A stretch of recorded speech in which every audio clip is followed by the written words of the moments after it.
Bien, nos encontramos en compañía del doctor Milton Ray Guevara. Es el presidente del Tribunal Constitucional de la República Dominicana y un altísimo honor compartir esta conversación con él a propósito de su investidura, ya finalizando el año y pasar balance. Saludos, buenos días, doctor. Bueno, muy buenos días, Luisín, Freddy, Oscar. Buenos días, doctor. Y Bienvenido. Me siento sumamente complacido de compartir con ustedes y a través de ustedes con el pueblo dominicano. Y veo que ustedes hasta el lunes 23 tenían un programa, o sea que siempre están compartiendo sus impresiones y compartiendo sus análisis con el pueblo dominicano en momentos en que la tranquilidad reina en los hogares del pueblo dominicano. De manera que yo los felicito una vez más por la labor que durante años han venido realizando. Y quiero recordar aquí a don César Medina, ese gran hombre, gran comunicador, gran amigo, que durante mucho tiempo me relajaba, porque él al final del programa, yo venía con mucha frecuencia hoy mismo, ¿verdad? Entonces, al final del programa dice, lo único que no me gusta del doctor Ray Guevara es que es PRDista.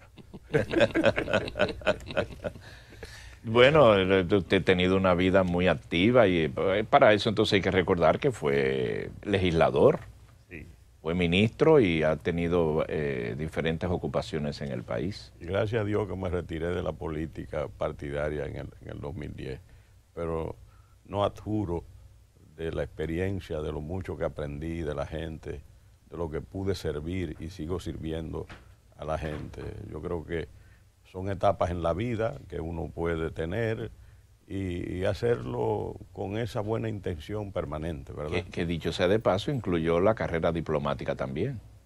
Sí, etapas diferentes y con funciones totalmente diferentes. Sí, embajador en Francia, concurrente en el Reino Unido de Gran Bretaña y de Irlanda del Norte, concurrente en Yugoslavia, concurrente en la entonces Comunidad Económica Europea y también en el Reino de Bélgica. Así que tuve que viajar a esos países cumpliendo mis obligaciones de representante diplomático de la República Dominicana. A su llegada, doctor, su equipo de trabajo nos ha privilegiado con una entrega que veo que usted en su gestión, la gestión del tribunal, le pone mucha atención, es la documentación bibliográfica.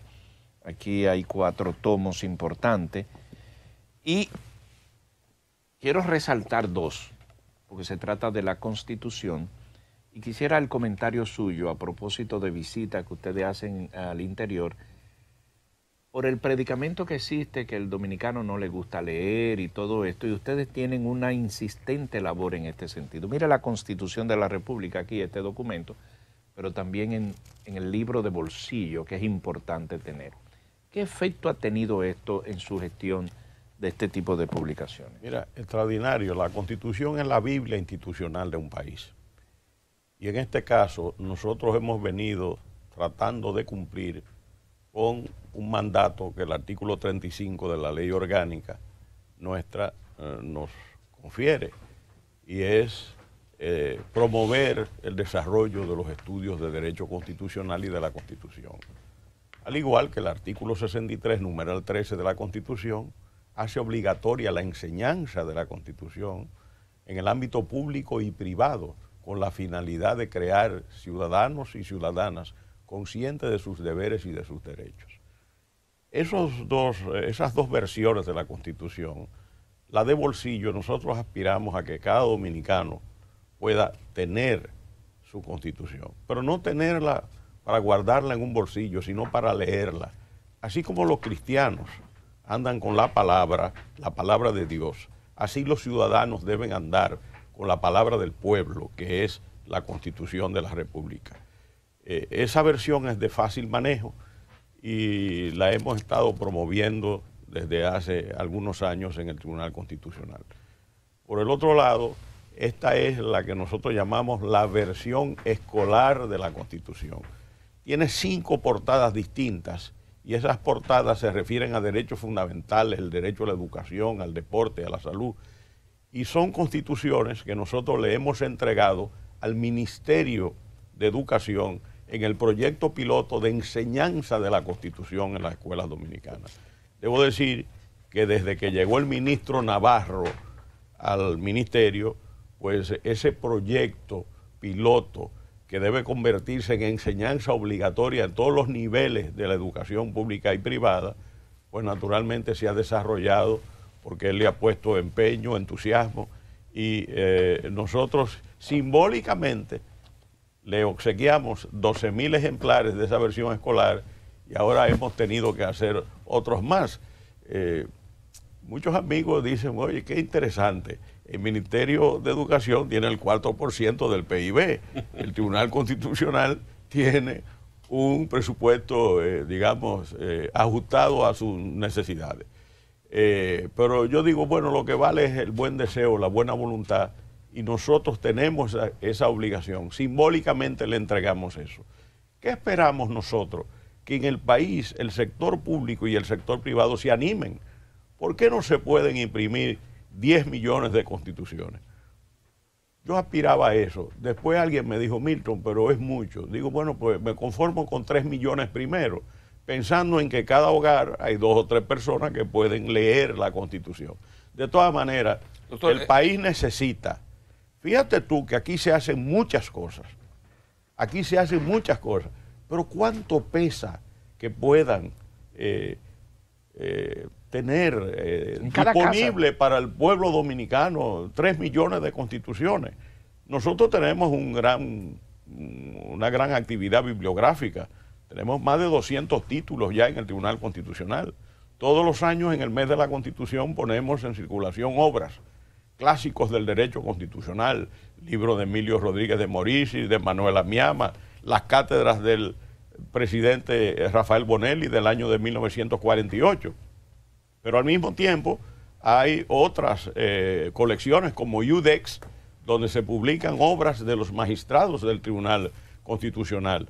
En este caso, este año, el magistrado Lino Vázquez Samuel sobre los derechos económicos y sociales. Tenemos un libro también sobre discursos del presidente del tribunal, que son, este es el segundo tomo. Bueno, en fin, nosotros tenemos publicaciones variadas en ese sentido todos los años y se hace un gran esfuerzo, doctor, sobre el particular. Me consta, pero en razones personales usted me habló de su interés en llevar la enseñanza constitucional a la escuela. Me alegra que por fin el ministro Navarro se esté interesando en el modelo. Esta constitución escolar, ¿está íntegra o es simplemente una publicación más amigable de leer o es un trabajo pedagógico para su enseñanza? No, fíjese, 2 cosas. Esa constitución, esa versión escolar, tiene las letras más grandes y tiene dibujos para que los estudiantes se sientan más, digamos, animados de leerlo. Ahora, nosotros tenemos con los profesores unos modelos de enseñanza de la Constitución que son más efectivos para que el estudiante se sienta atraído. Y además existe lo que se llama una versión infantil de la Constitución Dominicana, cuya autoría es de doña Dulce de Vargas, que es una distinguida dama profesional, abogada, educadora, que fue quien creó esa Constitución infantil.